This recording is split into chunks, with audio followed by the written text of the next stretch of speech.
Hello, my name is Nick Deborah. I'm an independent educator and consultant in the fields of data visualization and dashboard design.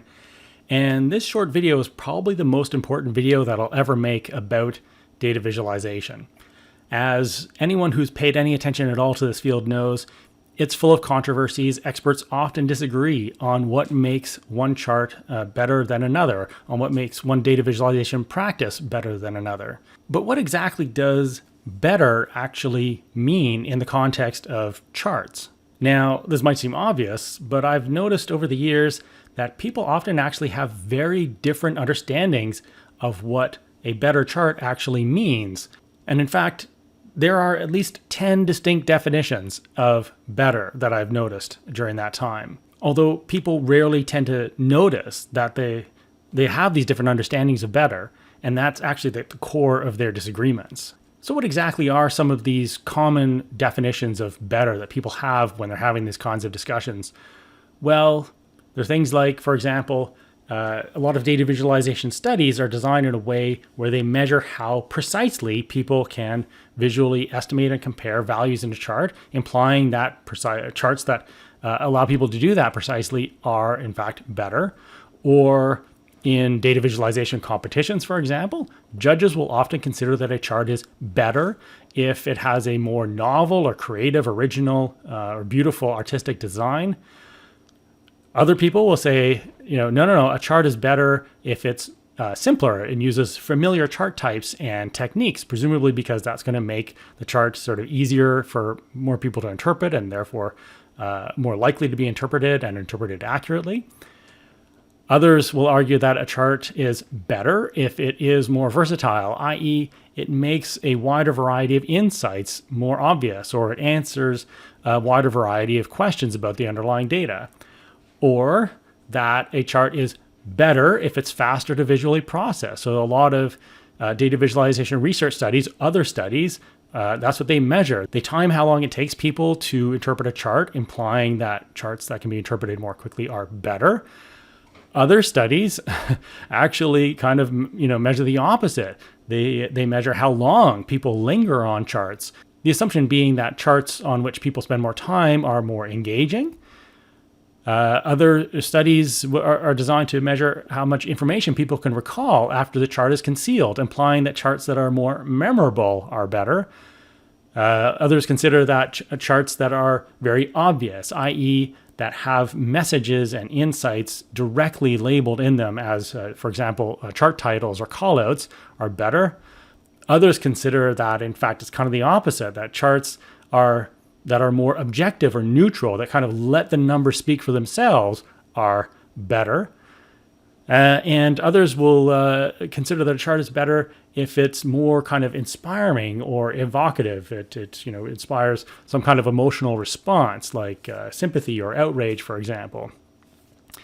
And so hopefully collecting all these different sort of understandings of what people think of as a better chart in this list really shows that we're unlikely to agree on almost anything if we have a different understanding of what better actually means.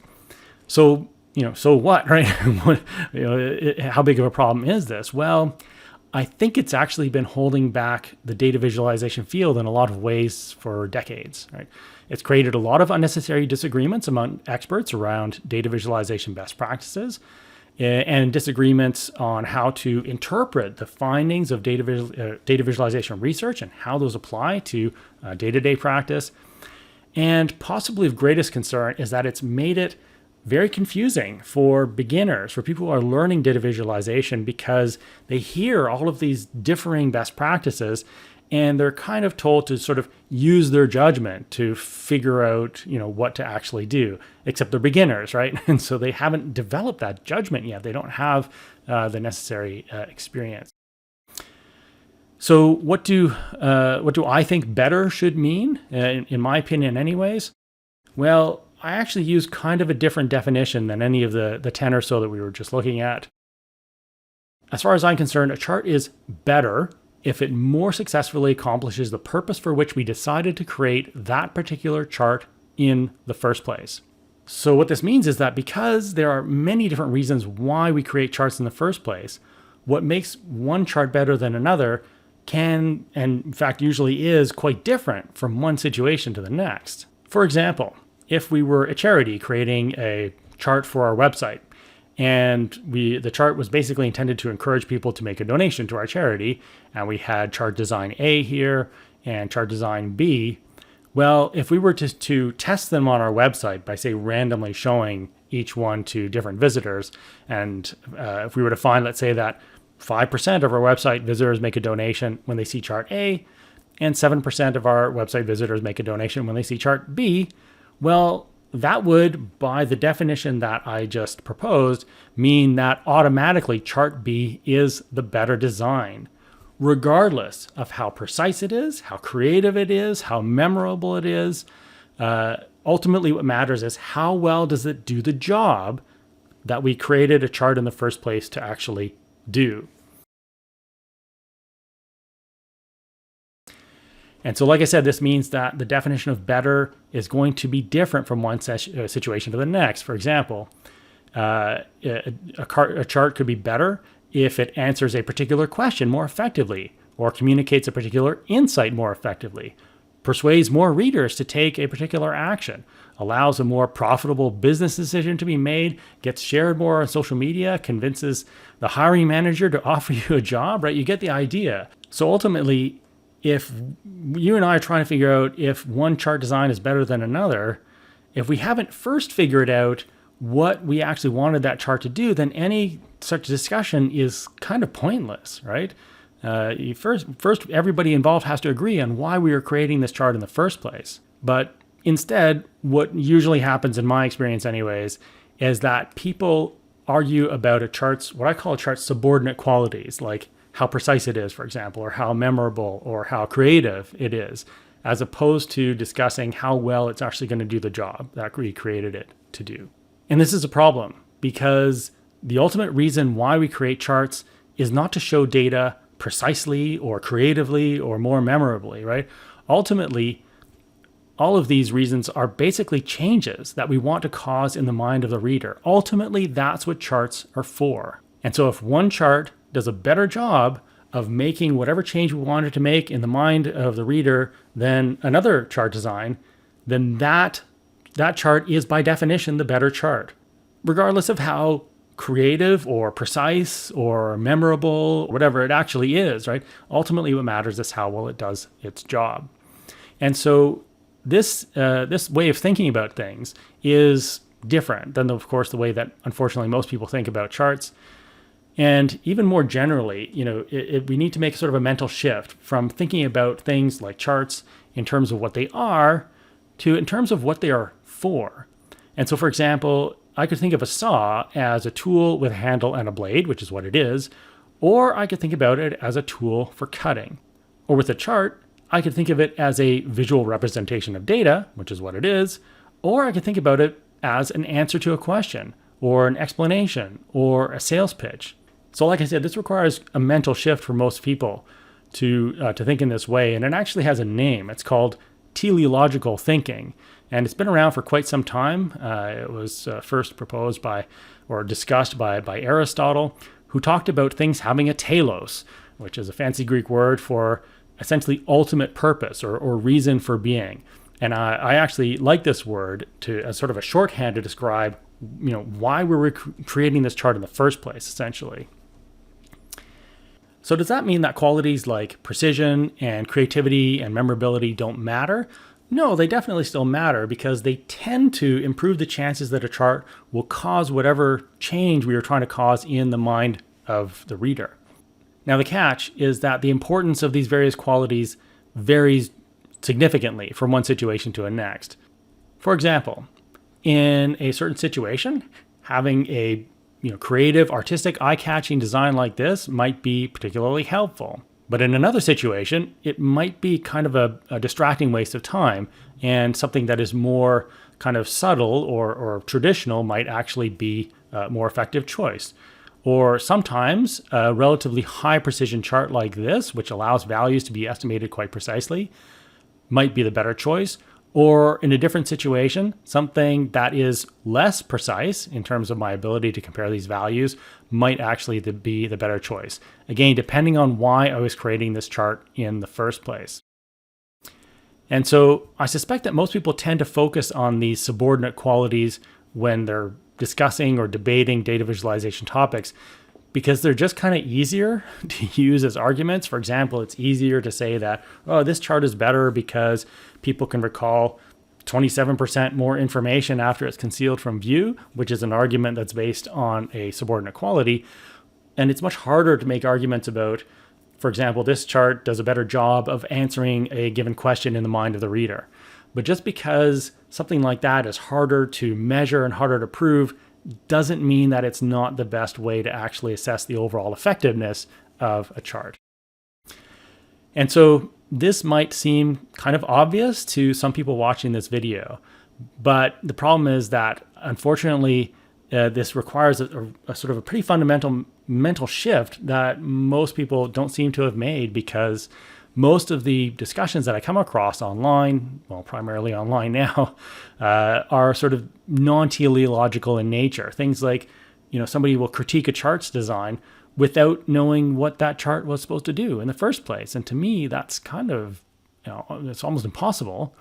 Or debating, the best way to visualize a given set of data instead of debating, the chart design that's most likely to, let's say, convince the audience to adopt a particular point of view.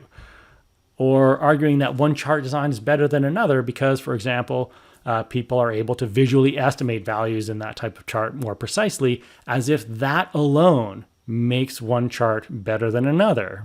But this is just one subordinate quality. Or articles and books that offer kind of universal data visualization practices that, in fact, really only apply to charts that are designed to serve certain specific types of purposes. They're not really universal. Or research studies that measure just one or two subordinate qualities, like timing how quickly, for example, people can visually interpret a chart, and then implying that charts that scored highly on that one quality are always better, which I don't think is the case. So what do I suggest that you do with this information? If at least assuming you agree, at least in part, with my arguments here. Well, I think that this really means that we have to sort of learn how to design charts a little differently if we want to design charts that fulfill their telos, right? That serve their kind of ultimate purpose well. And it's not hard, but we do need to kind of relearn best practices so that we know when they apply and when they don't, based on the situation at hand. And, to kind of retrain our brains a little bit so that the telos, the purpose of the chart, is at the center of our design decisions, not just the data. And unfortunately, most data visualization training and books that I've come across don't really sort of reflect this type of thinking. And that's one of the reasons why I created my practical charts course. And in that course, all the time, I'm referencing the purpose of the chart, like why are we creating this chart in the first place, for example, when making design decisions, as well as, of course, the nature of the data. But the nature of the data generally just constrains our design decisions. It just limits them. But we also have to account for the purpose of the chart, right? That's really got to be at the center of our design decisions if we want to design charts that fulfill their ultimate purpose well. So more generally, I think this has some important implications for the field of data visualization at large. And I'm actually going to be writing some other blog posts, making some more videos about these topics. But I do think that many long-standing, controversial, contentious data visualization best practice questions do have answers that, in fact, most people would agree with. It's just that those answers are more kind of nuanced and simple, like always do this, never do that. Because they usually begin with phrases like, well, if the purpose of a chart is to do this, well, then this best practice would apply, for example. And that even though these sort of more nuanced best practices might be, they're not as simple as kind of always never sorts of edicts, they actually do, I think, make it easier for people to learn how to create truly useful and effective charts. Also, I think that a natural kind of corollary of this way of thinking is that, at some point you realize that there's never a best way to visualize a given type of data, like time series data or the breakdown of a total. There's only a best way to visualize a given type of data for a given purpose. And that there's no such thing as a neutral chart that just shows the data, right? I just don't think those exist, because every chart design that we could ever come up with is going to make certain types of insights more obvious and salient than others. It's going to allow certain types of questions to be answered more easily than others. Basically, charts are telos specific. There's no such thing as kind of a general purpose chart design.